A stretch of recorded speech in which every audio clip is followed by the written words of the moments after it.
Hello friends, welcome to Xmart study 2.0 YouTube channel. साथियों, अगर आप भी एसएससी जीडी की तैयारी कर रहे हैं तो आज का ये क्लास आपके लिए बहुत ज़्यादा इंपॉर्टेंट है। आज इस क्लास में एसएससी जीडी के लिए स्पेशली टॉप 50 जीके जीएस के क्वेश्चंस देखेंगे जो कि आपके प्रीवियस ईयर्स क्वेश्चन पे बेस्ड होंगे। और ये क्वेश्चंस आपको साथियों 100% इस बार एसएससी जीडी एग्जाम 2024 में देखने को मिलेंगे। तो पूरा क्लास को देखना है, एक भी क्वेश्चन को स्किप किए बिना। तो चलिए शुरू करते हैं, देखते हैं क्वेश्चन। सभी से रिक्वेस्ट है वीडियो को एक लाइक और शेयर कर दीजिएगा। आप में से अगर कोई भी साथी नए हैं तो चैनल को सब्सक्राइब करके बेल आइकन को ऑन कर लीजिएगा। और देखिए आज के क्लास का पहला क्वेश्चन है, इनमें से किसके पास भारत के नए राज्यों के निर्माण की शक्ति होती है। यानी भारत में अगर एक नए राज्य का गठन करना हो तो वो जो शक्ति है वो किसके पास होती है। तो देखिए इसका राइट आंसर होगा ऑप्शन नंबर बी, संसद के पास। ठीक है, संसद के पास ये अधिकार होता है कि भारत में एक नए राज्य का गठन करे या फिर किसी एक राज्य को काट कर दो नए अलग अलग राज्य करे या फिर किसी भी राज्य का क्षेत्राधिकार बढ़ाने या घटाने का अधिकार जो है ये संसद के पास होता है। अगला क्वेश्चन है, रेडियोधर्मी पदार्थों की रेडियम और पोलोनियम की खोज का श्रेय किसको जाता है। यानी ये जो रेडियोधर्मी पदार्थ है रेडियम और पोलोनियम, इनकी खोज करने का श्रेय किसे दिया जाता है। तो राइट होगा ऑप्शन नंबर घ या डी, ए और बी दोनों को, यानी मैरी क्यूरी और प्यूरी क्यूरी इन दोनों को ही जाता है। तो ऑप्शन नंबर डी करेक्ट होगा। अगला क्वेश्चन है, नजमा हेपतुल्ला किस राज्य की राज्यपाल रही। यानी नजमा हेपतुल्ला जो है इनमें से किस राज्य की राज्यपाल रह चुकी हैं। तो देखिए यहाँ आपका राइट आंसर होगा ऑप्शन नंबर बी, मणिपुर की। साथियों याद रखिए मणिपुर करेक्ट आंसर है। ग्रेट विक्टोरिया रेगिस्तान कहाँ स्थित है। तो ध्यान से देखिए, ग्रेट विक्टोरिया रेगिस्तान जो है इनमें से किस जगह पर स्थित है। बहुत ही अच्छा क्वेश्चन है, याद रखिएगा option number A right answer है, ऑस्ट्रेलिया में। विश्व में निम्न में से कौन सा जीवित पक्षी सबसे बड़ा अंडा देती है। यानी इनमें से कौन सा विश्व का सबसे बड़ा जीवित पक्षी है जो कि सबसे बड़ा अंडा भी देती है। तो देखिए करेक्ट होगा ऑप्शन नंबर डी, शुतुरमुर्ग, यानी जिसको आप बोलते हैं ऑस्ट्रिच। नेक्स्ट है, ट्रेन टू पाकिस्तान किताब के लेखक कौन है। तो ये भी क्वेश्चन बहुत ज़्यादा इंपॉर्टेंट है साथियों। ट्रेन टू पाकिस्तान किताब का लेखक कौन है ये आपसे पूछा जा रहा है। याद रखिएगा Khushwant Singh, option number C correct होगा। ट्रेन टू पाकिस्तान इस पुस्तक के लेखक हैं खुशवंत सिंह, याद रखिएगा। भारतीय संविधान का 10वां अनुच्छेद, मक्कना 10वीं अनुसूची होगा है ना, 10वीं अनुसूची किससे संबंधित है। तो ध्यान से देखिए, भारतीय संविधान की जो 10वीं अनुसूची है वो साथियों दल बदल कानून से संबंधित है। राइट आंसर होगा ऑप्शन नंबर ए, दल बदल कानून। अगला क्वेश्चन है, इंडोनेशिया की सरकारी मुद्रा क्या है। यानी इंडोनेशिया देश की जो मुद्रा है वो कौन सी है। तो देखिए इंडोनेशिया की करेंसी साथियों रुपया होता है। इंडोनेशिया मुद्रा, ये आपका इंडोनेशिया रुपया आपको याद रखना है। तो रुपया करेक्ट आंसर हो जाएगा। अगला है, ढोल किस किस्म का जानवर है। तो देखिए ढोल जो है ये किस प्रकार का, किस किस्म का जानवर है साथियों। तो याद रखिए ढोल जो है ये एक प्रकार का जंगली कुत्ता होता है। क्या होता है, जंगली कुत्ता। अगला क्वेश्चन है, आत्मकथा द इंडियन स्ट्रगल के लेखक कौन है। यानी ये जो आत्मकथा है द इंडियन स्ट्रगल, इसके लेखक कौन है। तो ध्यान से देखिएगा, आत्मकथा द इंडियन स्ट्रगल के लेखक हैं आपके सुभाष चंद्र बोस। करेक्ट आंसर आएगा ऑप्शन नंबर बी। अगला है, भारत के संविधान के किस अनुच्छेद को संविधान का हृदय और उसकी आत्मा कहा जाता है। बहुत इंपॉर्टेंट क्वेश्चन है, याद रखिए साथियों ऑप्शन नंबर ए, अनुच्छेद 32 को। ठीक है, याद रखिएगा, संवैधानिक उपचारों का अधिकार अनुच्छेद 32 में बताया गया है और इसी को संविधान का हृदय और आत्मा कहा जाता है। भारत के इनमें से किस राज्य को पर्ल ऑफ ओरिएंट भी कहा जाता है। यानी भारत का इनमें से वो कौन सा राज्य है जिसको पर्ल ऑफ ओरिएंट के नाम से भी जाना जाता है। तो देखिए करेक्ट होगा ऑप्शन नंबर बी, गोवा को। अगला क्वेश्चन है, निम्न में से कौन सा कार्टून पात्र विलियम हाना और जोसेफ बारबरा द्वारा सृजित किया गया है। यानी इनमें से कौन सा एक कार्टून का कैरेक्टर है जो कि विलियम हाना और जोसेफ बारबरा के द्वारा सृजित किया गया है। तो याद रखिएगा काफी प्रसिद्ध ये कार्टून पात्र है, आप लोगों ने जरूर देखा होगा, टॉम एंड जेरी, है ना, टॉम और जेरी। करेक्ट आंसर हो जाएगा। महाराष्ट्र का राजकीय वृक्ष क्या है। महाराष्ट्र राज्य का जो राजकीय वृक्ष है वो क्या है। तो याद रखिएगा आम, ऑप्शन नंबर बी करेक्ट होगा, मैंगो। अगला क्वेश्चन है, कौन सा शब्द नीचे दिए संबंध को सबसे अच्छी तरह से पूरा करेगा। जैसे कि कबूतर शांति, कबूतर जो है ये शांति का प्रतीक है। उसी प्रकार सफेद झंडा ये किसका प्रतीक है। तो राइट आंसर होगा साथियों ऑप्शन नंबर बी, समर्पण का। ठीक है, आगे एक क्वेश्चन है, असंगत को चुने। इनमें से कौन सा एक असंगत है, आपको ये चुनना है। तो देखिएगा साथियों यहाँ पर ऑप्शन नंबर ए में है आपका मानदेय। ठीक है, मानदेय है, उसके बाद जेब खर्च है, उसके बाद वेतन है, मजदूरी है। मानदेय, वेतन और मजदूरी ये तीनों काम के बदले दिया जाने वाला पैसा है।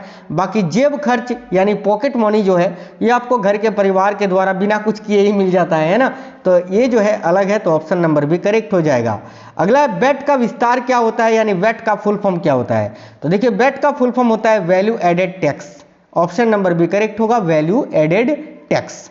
अगला क्वेश्चन है, निम्न में से कौन भारत रत्न पुरस्कार पाने वाला पहला फिल्म से संबंधित व्यक्ति है। यानी फिल्म से संबंधित वह पहला व्यक्ति कौन है जिनको भारत रत्न दिया गया था, तो याद रखिएगा सत्यजीत रे को। ऑप्शन नंबर सी करेक्ट होगा। अगला है, ग्रैमी पुरस्कार विजेता पंडित विश्व मोहन भट्ट को निम्न में से किस संगीत वाद्य को बजाने में महारत हासिल है। यानी पंडित विश्व मोहन भट्ट जो है ये कौन सा वाद्य यंत्र बजाते हैं, तो देखिए इसका करेक्ट आंसर हो जाएगा slider guitar. Option number C right answer है। अगला क्वेश्चन है, पंडरेथन मंदिर कहाँ स्थित है। ध्यान से देखिएगा, पंडरेथन मंदिर कहाँ स्थित है ये, तो करेक्ट होगा option number A, Jammu Kashmir में। अगला क्वेश्चन है, द्वितीय विश्व युद्ध के दौरान जर्मनी ने फ्रांस पर हमला कब किया था। तो देखिए दूसरा विश्व युद्ध 1939 में शुरू हुआ था और ये 45 में खत्म हुआ था, है ना। तो इस समय जो है जर्मनी ने फ्रांस पर हमला कब किया था, तो करेक्ट होगा 1940 में। Option number A. अगला क्वेश्चन है, भारतीय सेना के प्रथम भारतीय सेना प्रमुख कौन थे। तो ध्यान से देखिएगा साथियों, भारतीय सेना के प्रथम सेना प्रमुख या भारतीय सेना प्रमुख कौन थे, तो general K M. Cariappa. Option number B. अगला क्वेश्चन है, जलदापरा जंगल किस राज्य में स्थित है। बहुत इंपॉर्टेंट क्वेश्चन है ये, जलदापरा जंगल ये भारत के किस राज्य में स्थित है, तो देखिए करेक्ट होगा ऑप्शन नंबर ए, पश्चिम बंगाल में। अगला क्वेश्चन है, अभी तक कौन दो भारतीय महिला मिस यूनिवर्स रह चुकी हैं। तो इनमें से कौन सी दो भारतीय महिला है, तो एक सुष्मिता सेन और दूसरी लारा दत्ता। अगला क्वेश्चन है, इनमें से किस वर्ष इंपीरियल बैंक ऑफ इंडिया की स्थापना हुई थी।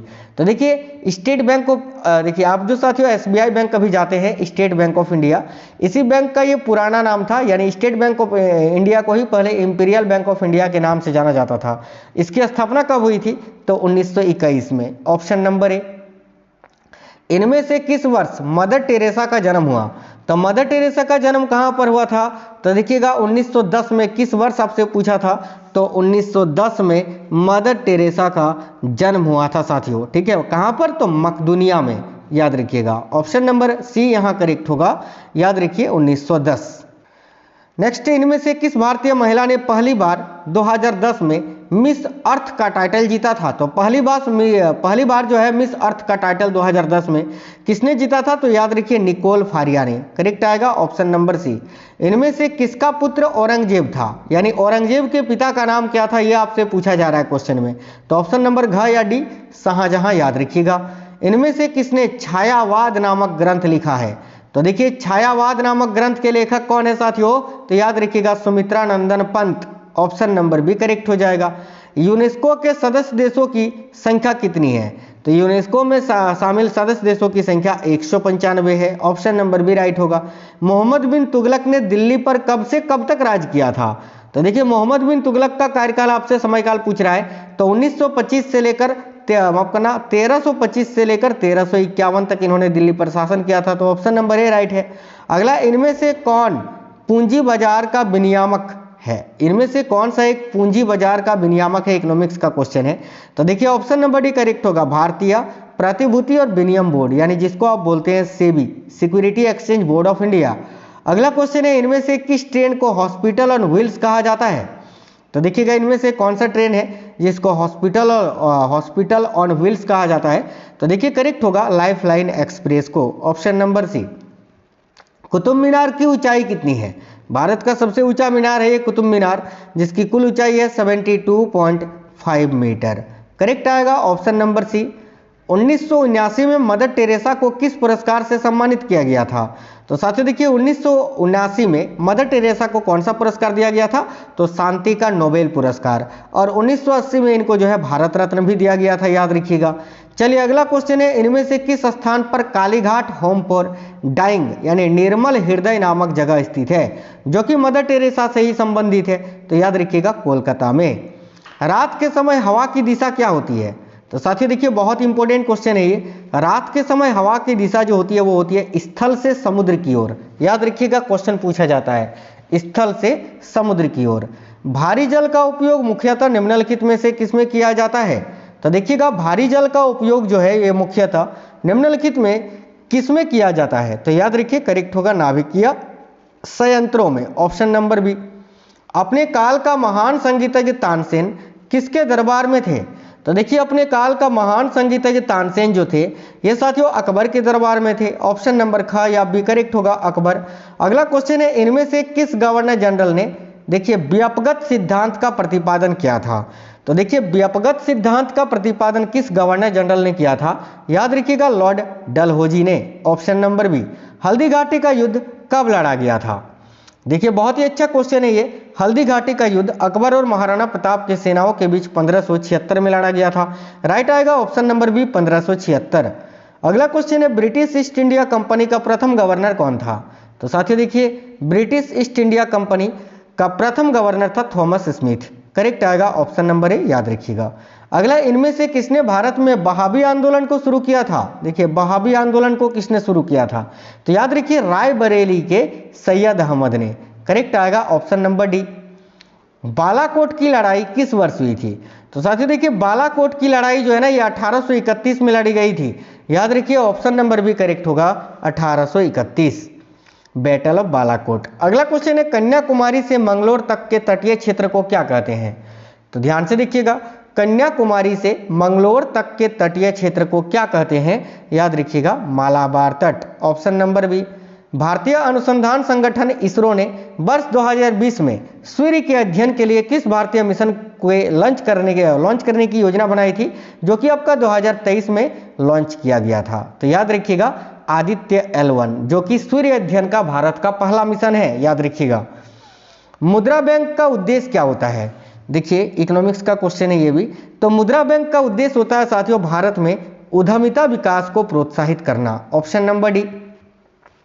डाक विभाग ने भारत एवं अन्य किस देश के बीच कुल ईएमएस सेवा को आरंभ किया है? तो याद रखिएगा करेक्ट होगा भारत एवं किस अन्य देश के बीच? तो साथियों जापान के बीच, ऑप्शन नंबर सी। अगला विक्रम संवत का प्रारंभ कब हुआ था?